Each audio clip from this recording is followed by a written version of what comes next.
Jacqueline's first meeting as the newly appointed Social Studies department head at Harrison High School had been a disaster. Her optimistic side told her that as chair, she could begin the process of bringing the seven-member department together to form a more cohesive unit.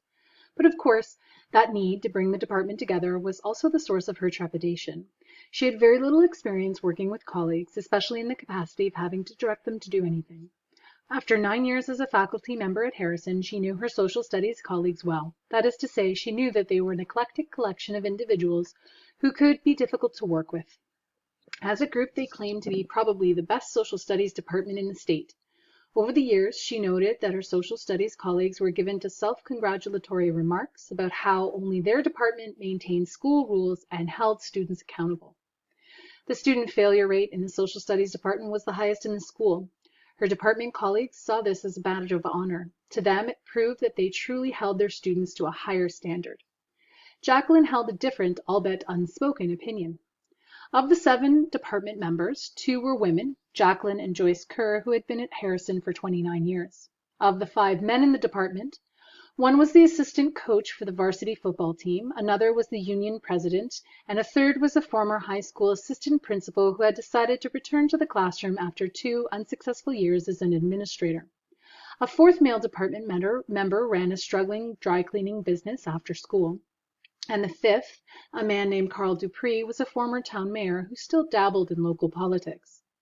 But Jacqueline was convinced that the department had tremendous potential, and she was certain that she could help to realize it. With 9 years of teaching experience, she was the least senior member of the department. Though she was 32 years old, her social studies colleagues still considered her a kid, if they considered her at all. Over the years, Jacqueline had chosen to fly under the radar with her department colleagues, opting to take notes during department meetings rather than make comments. To her building principal, she was a highly valued employee. Jacqueline had applied for the position without hesitation. She did not anticipate any competition for the job because her department colleagues over the years openly joked about it being thankless. She later learned that there had been one other internal applicant for the position, the most senior member of the department, Carl Dupree. Jacqueline described her first meeting as the department chair to the principal.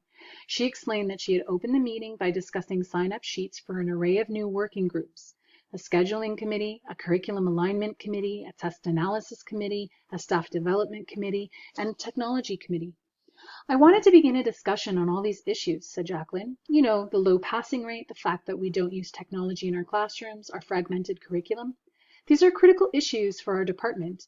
Instead of beginning a discussion, I ended up listening to complaints about the kids, the parents, the community, and the Board of Education.